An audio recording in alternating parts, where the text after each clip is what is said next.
Hi, good morning. నేను స్వప్న ఎంక్వైట్ లైవ్లోకి ఎక్కువ వచ్చానంటే నేను ఈరోజు పొద్దున్న మార్నింగ్ నేను గ్యాస్ట్రిక్ ట్యాబ్లెట్ వేసుకుంటాను. అయితే ట్యాబ్లెట్ డైలీ వేసుకున్నట్టే ఈరోజు కూడా నేను గ్యాస్ట్రిక్ ట్యాబ్లెట్ వేసుకున్నాను. వేసుకున్న తర్వాత ఈ లోపలను వేసుకుని 15 నిమిషాలు 20 నిమిషాల తర్వాత కళ్ళు తిరుగుతున్నాయి ఏంటని చూసినప్పటికీ ట్యాబ్లెట్ మార్చుకుని వేసుకున్నాను. నేను ఎందుకని అంటే నైట్ భోజనం చేసి వేసుకోవాల్సిన పిల్ల మార్నింగే చేస్తున్నాను. మార్నింగ్ వెళ్ళి వేసుకోలేదు, దానివల్ల కొద్దిగా మీరు ఎవరైనా సరే ట్యాబ్లెట్ వేసుకున్నప్పుడు వాచ్ చూసి వేసుకోండి. Okay, by friend. బస్ వచ్చేస్తుంది, చూసుకుంటాను. ఎప్పుడైనా సరే ట్యాబ్లెట్ వేసుకున్నప్పుడు చూసుకుని వేసుకోండి. నేనైతే ఈరోజు ఎప్పుడు కూడా నేను పొరపాటు చేయను.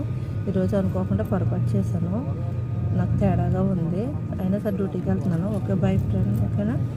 మీరు కూడా అటువంటి తప్పు చేయండి ప్లీజ్.